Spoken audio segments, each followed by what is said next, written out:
এই আয়োজনটা আমরা আজকে করতে পারছি ডাকসুর উদ্যোগে। এত চমৎকার একটা আয়োজন হচ্ছে, এজন্য ডাকসুকে আন্তরিক ধন্যবাদ।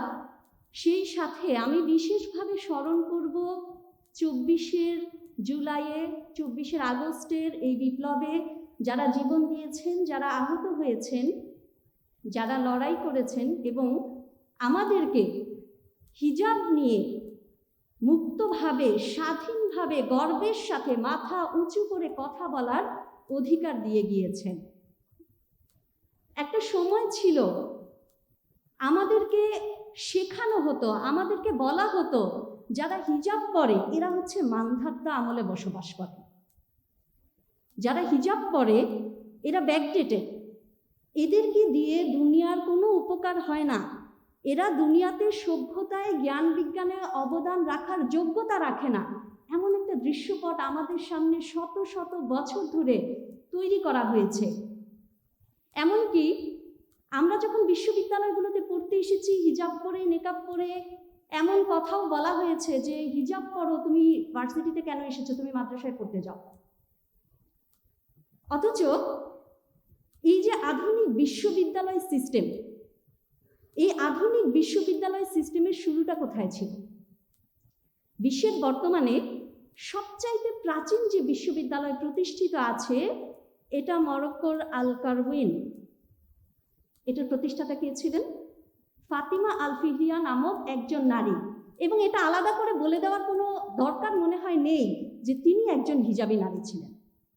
আজকে এই যে আমরা যে ভার্সিটি কালচার দেখতে পাচ্ছি, পড়াশোনার এই যে সিস্টেম দেখতে পাচ্ছি, এটা ডেভেলপ হয়েছে আমার মতো, আমাদের মতো, আপনাদের মতন হিজাবি নারীদের হাত ধরে।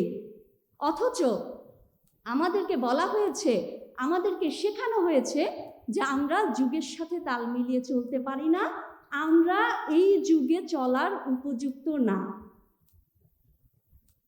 এমনভাবে শেখানো হয়েছে যে যে হিজাব পরে সে হচ্ছে পুরুষতন্ত্রের বা ধর্মতন্ত্রের চাপিয়ে দেওয়া একটা পরাধীনতার শেকল তার মাথার মধ্যে চাপিয়ে নিয়েছে।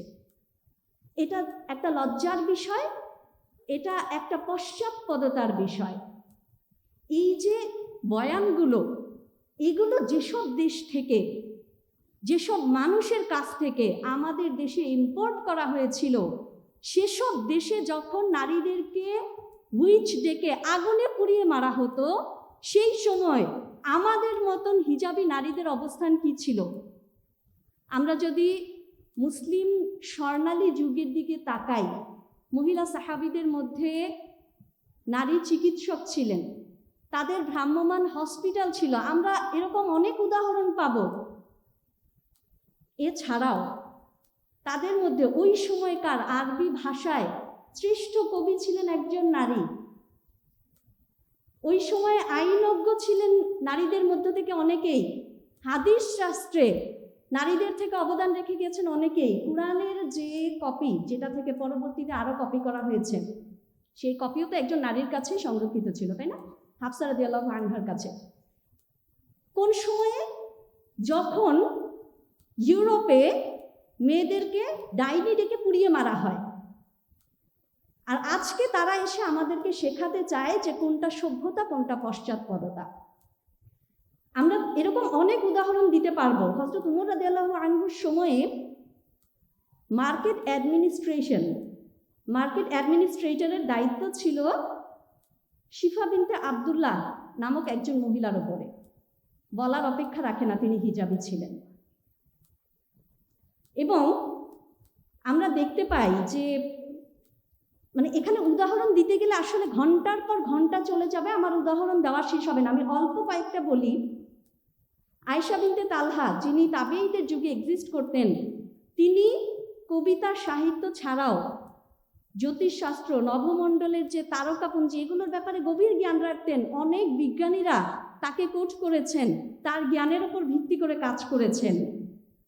মিশরে এবং দামেস্কের প্রভাবশালী রাজনৈতিক একজন ব্যক্তি ছিলেন, যিনি ওই সময়কার এই দেশগুলোতে আইন প্রণয়নে ভূমিকা রেখেছিলেন। তার নাম ছিল ফাতিমা বিনতে আব্বাস।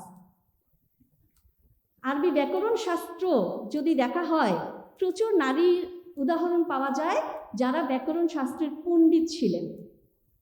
আজকাল ইদানিং আমরা দেখি যে কিছুদিন আগে একটা ভিডিও দেখলাম যে কিছু নারী তাদের রাজনৈতিক অধিকার চর্চা করছিলেন, তারা তাদের দলের প্রচারণা চালাচ্ছিলেন। সেখানে গিয়ে বলা হচ্ছে যে এই যে আপনারা বের হয়ে আসছেন, এগুলা কি ইসলামে আছে? আপনারা ইসলামের নামে ভণ্ডামি করেন। হিজাব পরিহিত কিছু নারী তাদের রাজনৈতিক অধিকার চর্চা করছে দেখে বলা হচ্ছে যে এসব ইসলামে নাই।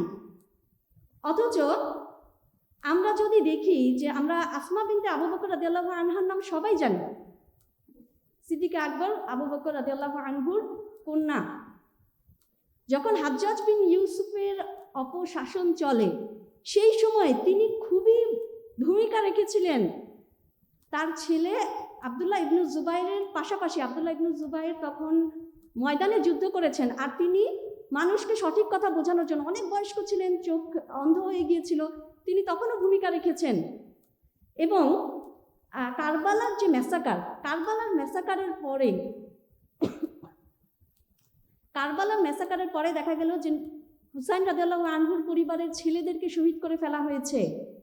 তখন এই সময়ে প্রতিষ্ঠিত রাজনৈতিক শক্তির বিরোধী যেই চিন্তাধারাগুলো ছিল তাদের দায়িত্ব নেন, তাদের অভিভাবকত্বের দায়িত্ব নিয়েছিলেন জাইনাব বিনতে আলী, মুহাম্মদ সাল্লাল্লাহু আলাইহি ওয়াসাল্লামের নাতনি, এবং ওই সময়কার প্রেক্ষাপটে যিনি ছিলেন সবচাইতে প্রভাবশালী রাজনীতিক। আজকে আমাদেরকে যেসব শেখানো হয় বা যেসব বলা হয় যে হিজাব পরে এটা করা যাবে না, সেটা করা যাবে না, বা হিজাব যারা পরে এগুলো তাদের কাজ না, যারা হিজাব পরবে তারা ঘরে থাকবে, যদি তুমি সভ্যতা, জ্ঞান, বিজ্ঞান, সংস্কৃতিতে অবদান রাখতে চাও, তোমার মাথার উপরে যে কাপড়টা দেওয়া আছে এটা তার সাথে মানানসই নয়। আমরা যখন এই উদাহরণগুলো দেখি তখন আমাদের কাছে স্পষ্ট হয়ে যায় যে আমাদেরকে এতদিন একটা খণ্ডিত চিত্র তুলে ধরা হয়েছে। তারা বিগত 200 বছরের কিছু নারীর উদাহরণ সামনে এনে বলতে চান যে নারীরা যদি হিজাব না খুলে ফেলে তাহলে তাদের পক্ষে সামনে এগিয়ে আসা সম্ভব না, তারা প্রকৃত স্বাধীনতা অর্জন করতে পারবেন না। অথচ 200 বছর তো পৃথিবীর ইতিহাস না। আমরা যদি পৃথিবীর ইতিহাস দেখি, যেটা কিছুক্ষণ আগে বললাম, যে সময়ে এই তথাকথিত সভ্যতার ধ্বজাধারীরা নারীদেরকে মানুষ মনে করত না, নারীদেরকে তারা মানুষ হিসেবে গণ্য করত না, সেই সময়কার নারীরা যারা হিজাবি নেকাবি ছিলেন, এই নারীরা সভ্যতা, সংস্কৃতি, রাজনীতি, জীবনের সমস্ত ক্ষেত্রে, দুনিয়ার সমস্ত ক্ষেত্রে অবদান রেখে গেছেন। আজকের দিনে দাঁড়িয়ে আমাদের মাঝে কোনো হীনম্মন্যতা নেই। আমরা তাদের উত্তরসূরি, যাদের হাত ধরে আজকের এই যে শিক্ষা ব্যবস্থা এটার উন্মেষ ঘটেছিল।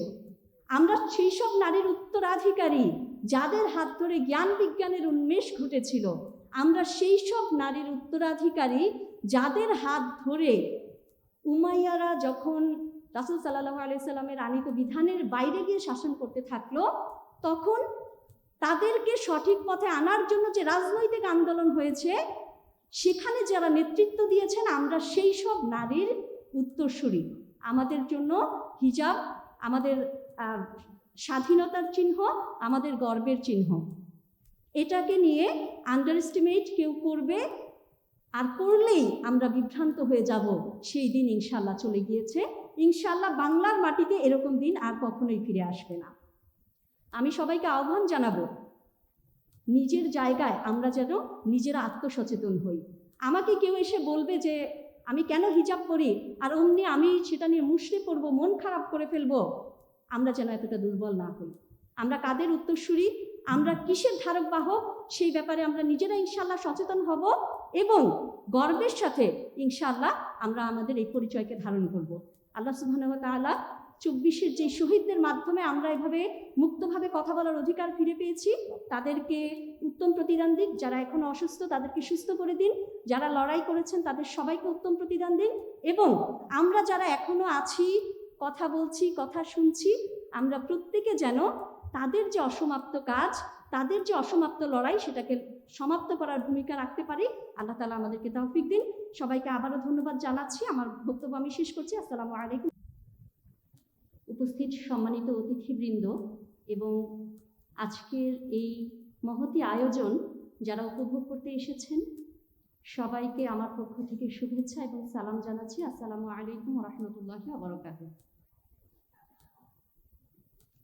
আজকে যে এই আয়োজনের যে নামটা দেওয়া হয়েছে, হিজাব symbol of pride and freedom,